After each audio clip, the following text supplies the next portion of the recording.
Assalamualaikum warahmatullahi wabarakatuh. Perkenalkan, nama saya Milari Supamaulida dari kelas TI 22C4 dengan NIM 3122102499. Di sini saya akan menjelaskan materi pertemuan ketiga tentang analisis menentukan kebutuhan sistem.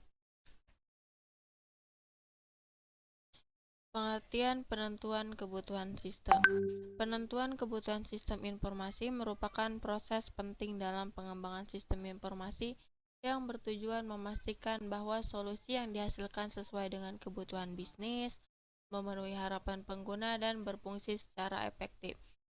Penentuan kebutuhan sistem informasi meliputi kegiatan-kegiatan seperti proses identifikasi, analisis, dan dokumentasi kebutuhan atau persyaratan yang harus dipenuhi oleh sistem informasi yang akan dikembangkan. Oke, di sini ada langkah-langkahnya, yaitu identifikasi stakeholder, pengumpulan informasi, analisis lingkungan kerja, analisis masalah peluang.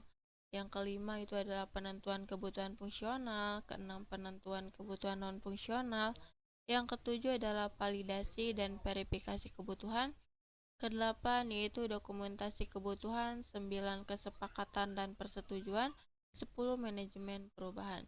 Dan selanjutnya adalah metode dan teknik menganalisis kebutuhan sistem.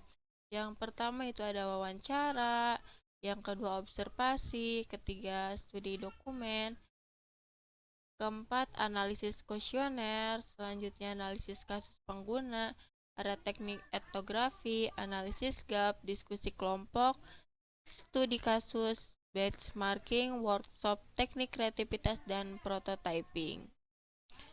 Oke, selanjutnya dari wawancara.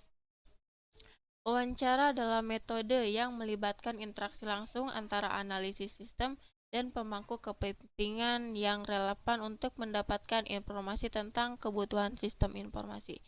Dan selama wawancara, analis mengajukan pertanyaan terstruktur atau terbuka kepada pemangku kepentingan untuk memahami kebutuhan, persyaratan, preferensi, dan harapan mereka terhadap sistem yang akan dikembangkan. Dan keunggulannya itu adalah interaksi langsung, yaitu memungkinkan untuk interaksi langsung secara analisis sistem dan pemangku kepentingan yang memungkinkan klarifikasi, diskusi, dan pertukaran informasi yang mendalam. Kedua adalah pemahaman yang mendalam. Jadi selama wawancara itu kita dapat pemahaman yang mendalam tentang wawancara tersebut. Oke, yang ketiga adalah keterlibatan pemangku kepentingan, yaitu proses wawancara membantu membangun rasa kepemilikan terhadap proses pengembangan sistem dan memastikan bahwa kebutuhan mereka dipertimbangkan secara tepat. Oke, selanjutnya fleksibilitas dalam pertanyaan. Oke, penggunaan pertanyaan yang fleksibel yang dapat disesuaikan dengan pemahaman perkembangan selama interaksi. Keterbatasan. 1. Ketergantungan pada kemampuan komunikasi. Efektivitas wawancara tergantung pada kemampuan komunikasi analisa dan kemampuan pemangku kepentingan untuk menyampaikan kebutuhan mereka dengan jelas. Yang kedua, bias atau influensi eksternal. Pemangku kepentingan dapat dipengaruhi oleh bias atau pengaruh eksternal yang mempengaruhi jawaban atau tanggapan mereka. Yang ketiga adalah kesulitan dalam memperoleh kesepakatan. Pemangku kepentingan yang berbeda mungkin memiliki perspektif yang berbeda-beda atau bahkan bertentangan dengan kebutuhan sistem yang dapat menghasilkan kesulitan dalam mencapai kesepakatan. Yang keempat adalah waktu dan sumber daya. Wawancara dapat memakan waktu dan sumber daya yang signifikan, terutama jika melibatkan banyak pemangku kepentingan atau jika pertemuan harus diatur secara terpisah. Meskipun memiliki keterbatasan, wawancara dapat menjadi metode yang sangat efektif dalam menentukan kebutuhan sistem informasi karena memungkinkan analis untuk mendapatkan wawasan langsung dari pemangku kepentingan dan memperoleh pemahaman yang mendalam tentang kebutuhan sistem dari berbagai perspektif. Jadi wawancara itu sebenarnya metode yang sangat efektif dan sangat dianjurkan.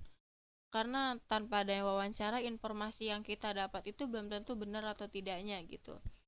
Oke, selanjutnya observasi. Observasi adalah metode yang melibatkan pengamatan langsung terhadap pengguna atau proses yang terlibat dalam proses sistem yang ada atau lingkungan yang terkait. Dalam konteks menentukan kebutuhan sistem informasi, observasi digunakan untuk memahami bagaimana pengguna berinteraksi dengan sistem yang ada, mengidentifikasi masalah atau tantangan yang dihadapi, dan mendapatkan pemahaman yang lebih dalam tentang proses kerja. Dalam observasi ini tuh, metode yang dilibatin itu langsung oleh pengguna dan prosesnya itu terlibat dalam operasi sistem yang ada atau lingkungan kerja terkait. Oke, selanjutnya keunggulannya adalah mendapatkan informasi yang langsung dan tepat. Dan yang kedua adalah mengidentifikasi kebutuhan yang tidak terungkap. Yang ketiga adalah mengurangi bias. Yang keempat memungkinkan untuk penyesuaian langsung. Keterbatasannya itu waktu dan biaya ya. Jadi observasi itu memakan waktu dan biaya yang signifikan, terutama melibatkan pengamatan yang luas atau dalam jangka waktu yang lama. Yang kedua adalah pengaruh pengamatan terhadap pengguna. Kesadaran pengguna bahwa mereka diamati dapat memengaruhi perilaku mereka sehingga menghasilkan data yang tidak representatif atau tidak akurat kadang-kadang. Yang ketiga adalah keterbatasan dalam cakupan. Yang keempat adalah interpretasi yang tergantung pada pengamat. Hasil analisis ini tuh dipengaruhi oleh interpretasi individu pengamat yang dapat menghasilkan kesimpulan yang berbeda-beda. Meskipun memiliki keterbatasan, observasi tetap menjadi metode yang efektif dalam menentukan kebutuhan sistem informasi karena memberikan wawasan langsung tentang bagaimana pengguna benar-benar berinteraksi dalam sistem dan proses kerja. Dengan penggunaan yang cermat dan kritis, observasi dapat memberikan informasi yang berharga untuk memandu pengembangan sistem yang memenuhi kebutuhan pengguna dengan baik. Oke, selanjutnya adalah studi dokumen. Dokumen analisis atau metode yang digunakan untuk mengumpulkan dan menganalisis dokumen-dokumen yang terkait dengan sistem yang sedang atau akan dikembangkan. Dokumen-dokumen tersebut dapat mencakup spesifikasi sistem yang ada, seperti laporan bisnis, formulir, kebijakan perusahaan, atau dokumen lain yang relevan untuk memahami kebutuhan sistem informasi. Keunggulannya itu adalah sumber informasi yang kaya. Jadi, dokumen-dokumen yang terkumpul menyediakan sumber informasi yang kaya tentang kebutuhan, proses, dan persyaratan yang terkait dengan sistem yang sedang dianalisis. Yang kedua adalah analisis yang mendalam. Metode ini memungkinkan untuk analisis yang mendalam terhadap dokumen-dokumen yang ada yang dapat menghasilkan pemahaman yang lebih baik tentang kebutuhan sistem dan konteks di mana sistem akan digunakan. Oke, yang ketiga adalah mudah diperoleh. Dokumen-dokumen yang diperlukan untuk analisis ini seringkali mudah diperoleh dan tidak memerlukan banyak waktu atau upaya untuk mengumpulkannya. Jadi gampang banget gitu ya. Yang keempat adalah dukungan untuk verifikasi dan validasi. Dokumen ini juga digunakan untuk memverifikasi dan memvalidasi informasi yang diperoleh dari sumber lain atau dari pemangku kepentingan lainnya. Keterbatasannya yang pertama adalah keterbatasan kualitas dokumen. Kualitas dokumen itu kan bervariasi ya, ada beberapa dokumen mungkin nggak lengkap, nggak akurat, dan nggak relevan untuk kebutuhan analisis sistem. Yang kedua adalah tidak ada interaksi langsung dengan pengguna. Metode ini tuh tidak melibatkan interaksi secara langsung dengan pengguna atau pemangku kepentingan yang dapat menyebabkan kekurangan dalam pemahaman tentang kebutuhan mereka. Oke, yang ketiga adalah tidak dapat mengganti wawancara atau observasi. Dokumen ini juga nggak ngecangkup semua aspek kebutuhan sistem gitu.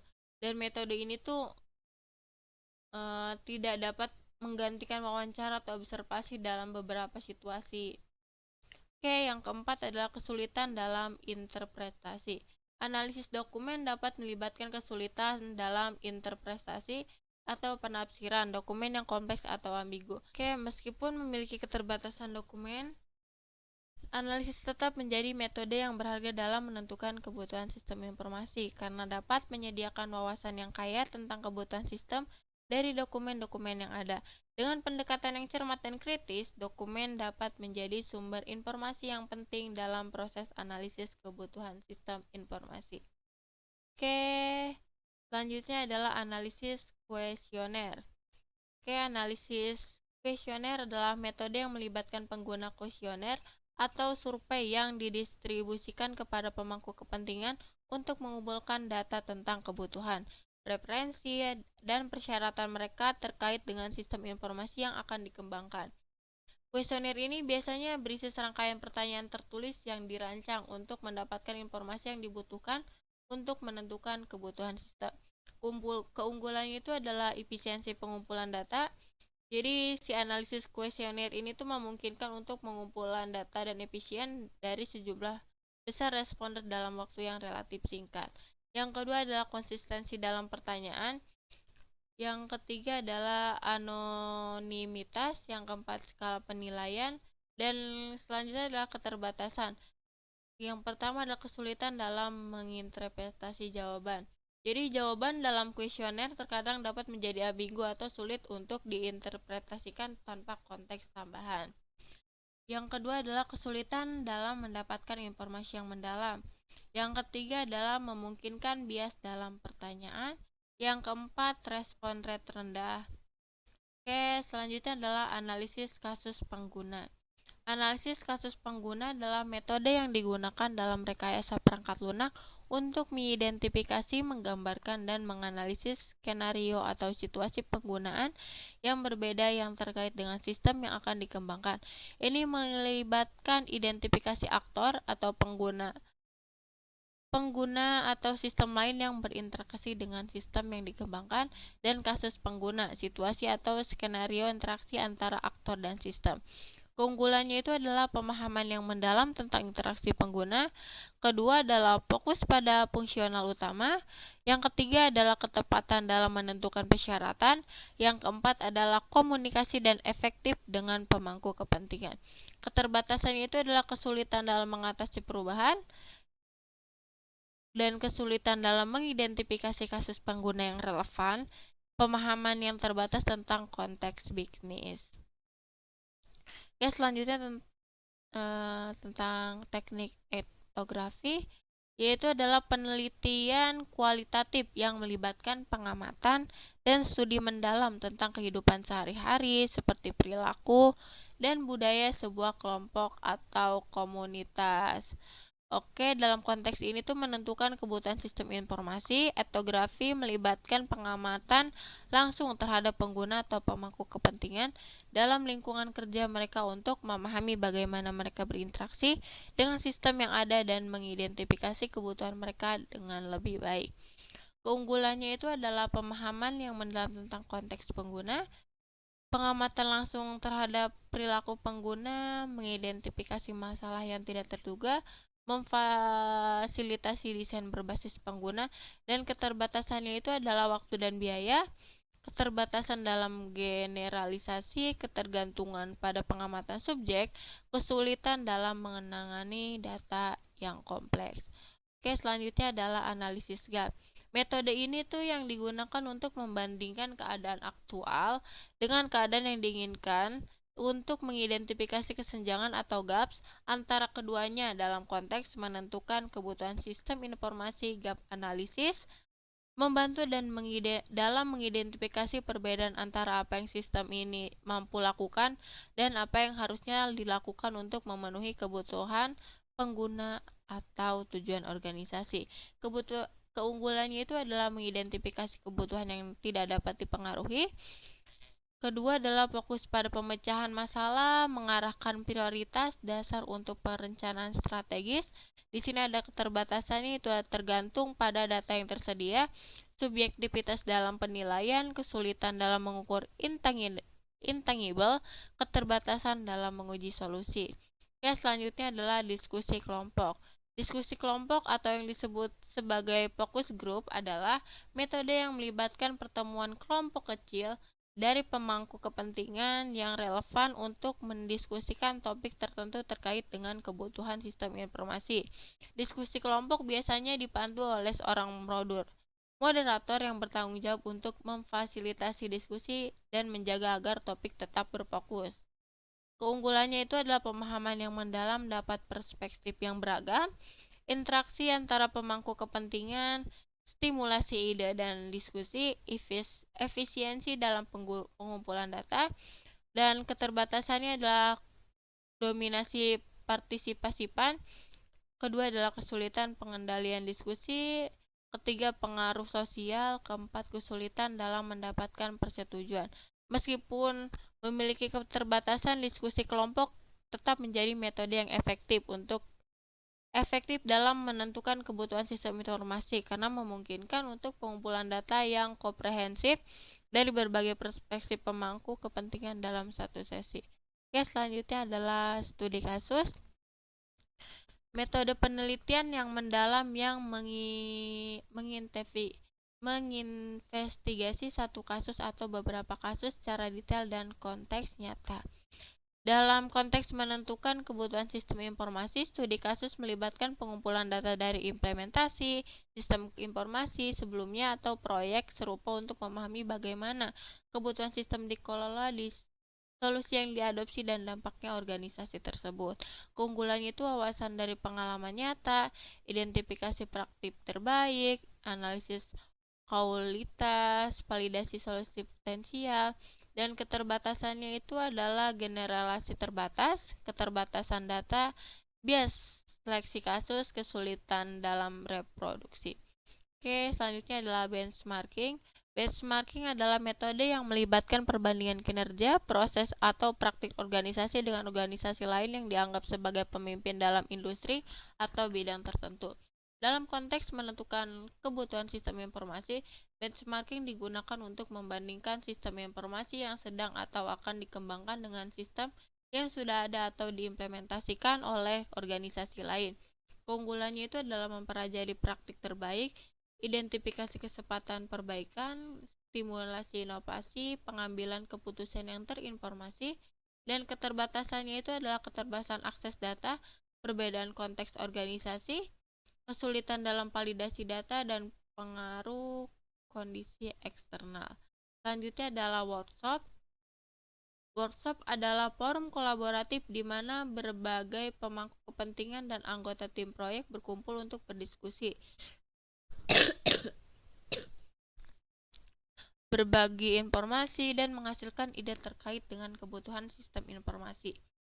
Tujuannya itu adalah untuk mendapatkan pemahaman yang mendalam tentang kebutuhan pengguna, persyaratan sistem, dan tujuan proyek secara kolektif. Keunggulannya itu adalah kolaborasi antara pemangku kepentingan, ada interaksi langsung, peningkatan pemahaman bersama, menghasilkan solusi yang inovatif. Keterbatasannya itu adalah waktu dan sumber daya, dominasi pemangku kepentingan, terus kesulitan dalam pengambilan keputusan, selanjutnya adalah kesulitan mengatasi konflik. Oke, selanjutnya adalah teknik kreativitas. Metode dan teknik kreativitas adalah pendekatan yang digunakan untuk membangkitkan ide-ide baru, mengeksplorasi konsep yang belum dipertimbangkan, dan memecahkan masalah dengan cara yang inovatif. Beberapa teknik kreativitas yang umum digunakan dalam menentukan kebutuhan sistem informasi meliputi dasar brainstorming, mind mapping, analisis morfologi, analisis DLP, dan analisis teknik TRIZ atau teori rekayasa inventif. Keunggulannya itu adalah pemecahan masalah inovatif, kedua adalah menggali kebutuhan yang tidak terduga, selanjutnya keterlibatan tim, pengembangan solusi yang beragam. Keterbatasannya itu adalah memerlukan waktu yang sangat signifikan, subjektivitas, dan memerlukan fasilitator yang terampil, dan tidak semua ide layak diimplementasikan. Selanjutnya adalah prototyping. Ini adalah metode pengembangan sistem di mana model atau prototipe dari sistem yang akan dibangun dibuat dan digunakan untuk mendapatkan umpan balik dari pengguna atau pemangku kepentingan. Prototipe biasanya berfokus pada fungsi-fungsi kunci atau fitur-fitur utama yang diperlukan dalam sistem yang dikembangkan. Keunggulannya itu adalah pemahaman yang lebih baik tentang kebutuhan, koreksi dini terhadap masalah, keterlibatan pengguna yang lebih aktif, memfasilitasi diskusi dan klarifikasi. Keterbatasannya itu biaya dan waktu ya. Yang kedua adalah kesulitan dalam menggambarkan keseluruhan sistem, pentingnya pengelolaan harapan dan risiko, pengabaian proses analisis yang mendalam. Oke, mungkin segitu saja yang bisa saya sampaikan tentang penjelasan materi yang ketiga. Mohon maaf jika banyak kata-kata yang keliru dalam penyampaian. Terima kasih. Assalamualaikum warahmatullahi wabarakatuh.